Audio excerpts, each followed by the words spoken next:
Assalamualaikum warahmatullahi wabarakatuh.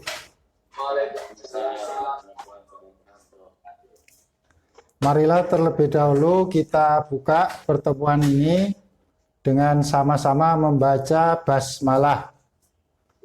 Bismillahirrahmanirrahim. Alhamdulillahirabbil alamin wassalatu wassalamu ala asrofil anbiya'i wal mursalin Sayyidina Muhammadin wa ala alihi wa sahbihi ajmain amma ba'du. Nah, baik, sekarang kita beralih tentang masalah pesantren. Mengapa ini penting saya bahas?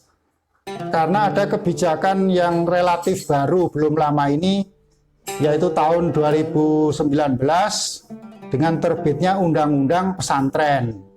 Kita perlu mencermati bagian dari pendidikan Islam ini. Dalam undang-undang tersebut dinyatakan bahwa pondok pesantren seperti istilah yang dipakai umumnya di Jawa atau Daya, Suro, Munasah yang dipakai istilahnya di luar Jawa itu adalah lembaga yang berbasis masyarakat. Makanya dikatakan swasta. Sejauh ini belum ada pesantren yang negeri dan didirikan oleh perorangan dari kiainya atau dari orang tua yang sebelumnya, turun-menurun dilanjutkan oleh anak-anak atau putra-putrinya, maupun didirikan oleh yayasan. Jadi tidak satu orang tapi kumpulan dari berbagai pendiri dan organisasi masyarakat Islam, NU atau Muhammadiyah atau yang lain, itu atas nama lembaganya mendirikan madrasah. Tujuannya adalah untuk meningkatkan pemahaman keagamaan. Makanya pesantren itu adalah tafakuh fiddin, mendalami agama dan menanamkan nilai-nilai keimanan, ketakwaan kepada Allah, serta menyemaikan akhlak yang mulia, sejalan dengan yang disebutkan dalam Undang-Undang Sisdiknas nomor 20 tahun 2003 yang saya sebutkan sebelumnya. Pendidikan pesantren ini diselenggarakan oleh pesantren dan berada di lingkungan masyarakat sekitar atau daerah dengan mengembangkan kurikulum yang sesuai dengan kekhasan dari pesantren tersebut. Misalnya kalau kita mendengar pesantren Krapyak, itu tergambar dalam pikiran kita menekankan kepada tahfidzul Quran, karena kiainya sendiri itu adalah hafidz yang hafal Al-Quran, dikenal sebagai memiliki takhasus atau program unggulan di bidang fikih. Ada lagi di Tebu Ireng, ya, kita mengenal memiliki keistimewaan dalam ilmu hadis. Maka pesantren itu ada ciri khasnya yang dikembangkan sendiri oleh lingkungan pesantren tersebut dan tidak mengikuti kurikulum yang dibuat oleh pemerintah. Namun semua pesantren di Indonesia ini tidak meninggalkan unsur-unsur diakuinya sebagai pesantren, seperti menggunakan kitab kuning, semuanya masih berjalan. Kemudian adanya masjid atau asrama kiai dan santri. Menurut Zamakhsyari Dhofir dalam itu disertasinya yang sudah terbit berjudul Tradisi Pesantren, dikatakan ciri-ciri pesantren itu ada 5, yaitu kiai, santri, masjid, asrama, kitab kuning. Kalau ada pengembangan sekarang itu berarti pesantren modern, seperti kalau ada laboratorium, ruang kelas, kemudian kitab putih, kemudian ada kegiatan ekstrakurikuler, katakanlah pramuka, kemudian ada lagi komputer dan seterusnya. Itu menjadi pesantren modern. Dan pesantren ini juga diatur sebelumnya melalui PP nomor 55 tahun 2007 tentang pendidikan agama dan keagamaan. Apa yang baru dalam Undang-Undang Pesantren nomor 19 tahun 2019 ini tidak lain adanya struktur pengurus di lingkungan pesantren. Ada beberapa istilah yang ini penting saya sampaikan. Pertama, ada yang disebut dengan pendiri pesantren. Siapa tadi? Perorangan, yayasan, atau ormas. Kemudian yang kedua, Dewan Masyayikh.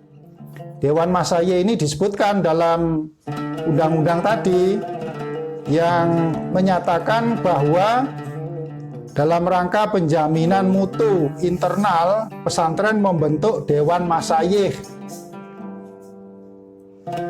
yang bertugas untuk menyusun kurikulum, melaksanakan kegiatan pembelajaran, meningkatkan kompetensi dan profesionalitas santri atau pendidik dan tenaga kependidikan. Juga bertugas untuk melaksanakan ujian serta menentukan kelulusan santri berdasarkan kriteria mutu yang telah ditetapkan dan menyampaikan data santri yang lulus kepada Majelis Masyayikh. Selain ada Dewan Masyayikh, ada juga Majelis Masyayikh. Apa itu Majelis Masyayikh? Yaitu perwakilan dari Dewan Masyayikh. Dan ketentuan pembentukan Majelis Masyayikh ini diatur dengan peraturan menteri. Tugasnya apa? Majelis Masyayikh ada beberapa tugas, seperti menetapkan kerangka dasar dan struktur kurikulum pesantren, memberi pendapat kepada Dewan Masyayikh, merumuskan kriteria mutu lembaga dan lulusan pesantren, merumuskan kompetensi dan profesionalitas pendidik, pengasuh, ustadz ya, dan tenaga kependidikan seperti staf, petugas, keamanan, kebersihan, itu semua dirumuskan tugas-tugasnya oleh Majelis Masyayikh, termasuk melakukan penilaian, evaluasi, serta pemenuhan mutu pesantren, memeriksa keabsahan setiap syahadah. Syahadah itu berarti sertifikat, ijazah, atau surat keterangan yang dikeluarkan oleh pesantren. Bisa dikatakan verifikasi data. Nah, itulah yang dikatakan atau dinyatakan di dalam Undang-Undang Pesantren yang sudah 2 tahun ini. Walaupun saya belum melihat itu diterapkan oleh seluruh pesantren, tapi ini langkah kemajuan. Pada beberapa minggu yang lalu, pemerintah dalam hal ini Kementerian Agama sudah meluncurkan program bantuan bagi santri berprestasi untuk mendapatkan beasiswa kuliah S1 atau S2 di dalam dan di luar negeri. Apakah program ini merupakan wujud realisasi dari Undang-Undang Pesantren langsung atau tidak langsung? Ya, mudah-mudahan itu bagian dari implikasi kebijakan tentang pesantren tadi ya, karena saya tidak tahu persis, tapi ada atau tidaknya undang-undang pesantren itu yang penting di lingkungan pesantren kita ini tetap mengalami kemajuan, tidak ketinggalan.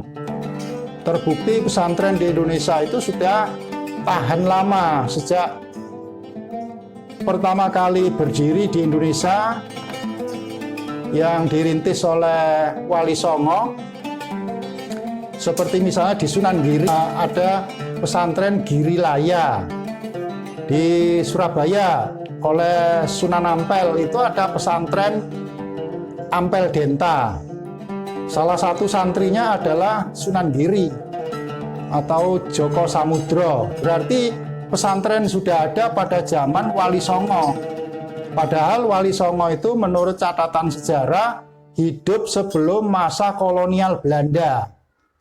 abad ke-13-14 Masehi. Sudah lama sekali mengakar di tanah air kita ini. Bahkan ada beberapa pesantren yang klasik itu, yang lama berabad-abad itu sampai sekarang masih eksis, tidak punah ya. Contohnya itu Tebu Ireng, itu termasuk pesantren yang cukup lama, itu berdirinya masa kolonial Belanda. Kemudian Langitan itu di Tuban, itu pesantren yang lama.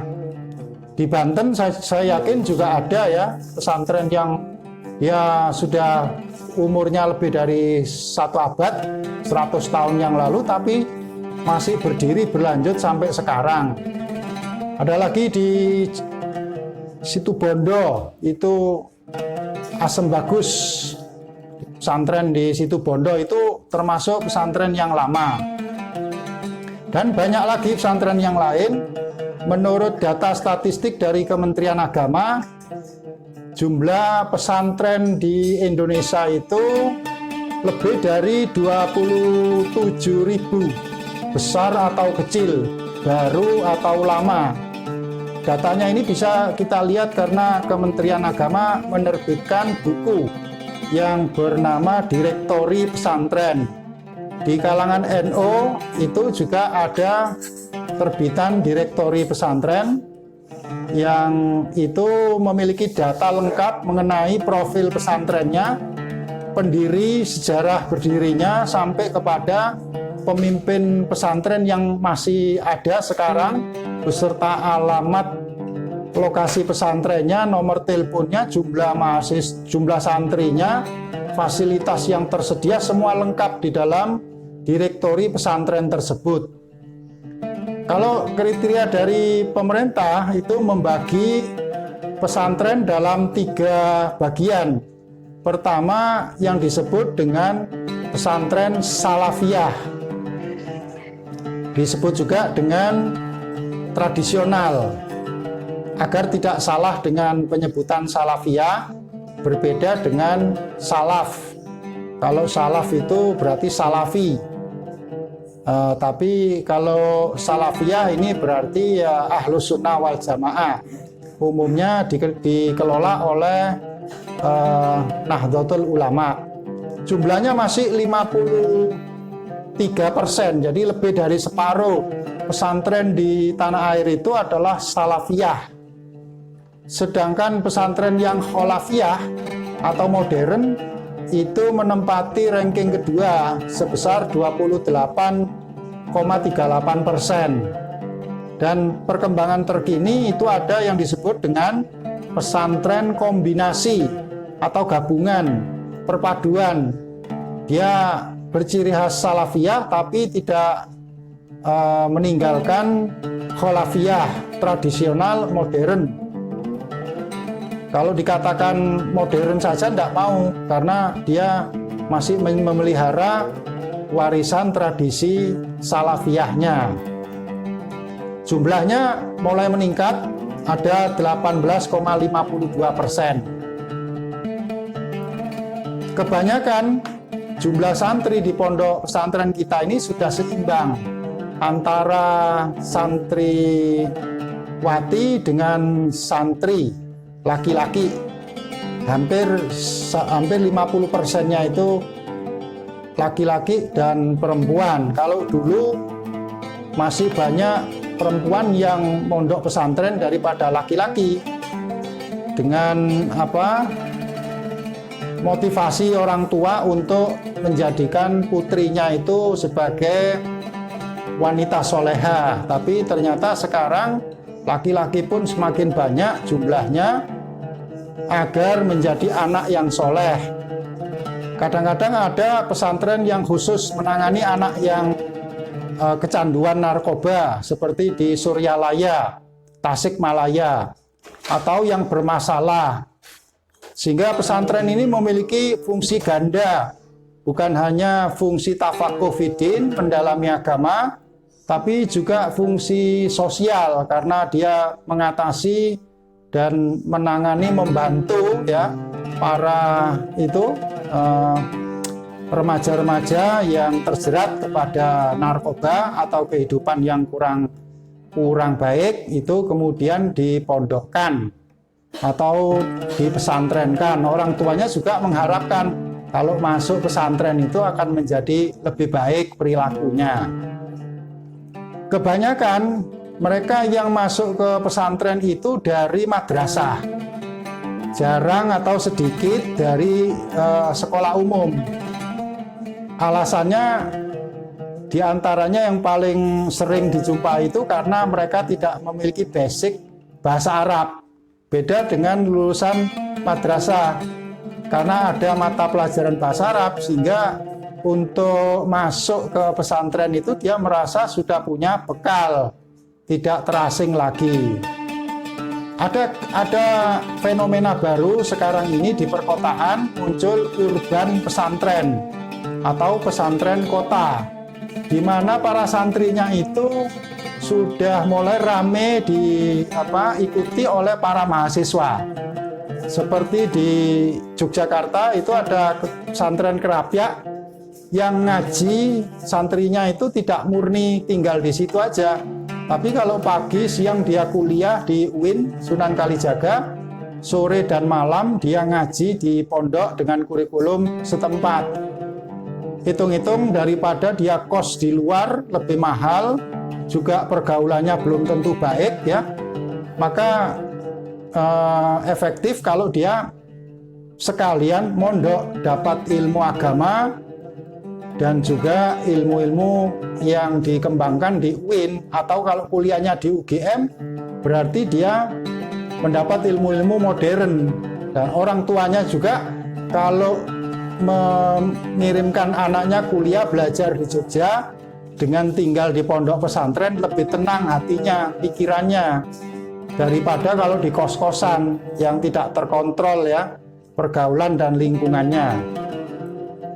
Ada lagi yang cukup besar pendaftar dari pesantren itu dari lingkungan pengajian. Nah, ada pengajian yang dari diniyah, juga ada pengajian kitab. Ini yang memotivasi mereka kemudian untuk mendalami ilmu agama. Barangkali cita-citanya untuk menjadi ulama, atau kalau lulus dari pesantren dia mendirikan pesantren sendiri. Begitulah apa yang bisa saya sampaikan mengenai kelembagaan dari pesantren ini, yang merupakan bagian dari kebijakan pendidikan Islam. Bila mana ada yang perlu ditanyakan atau ditanggapi, silahkan.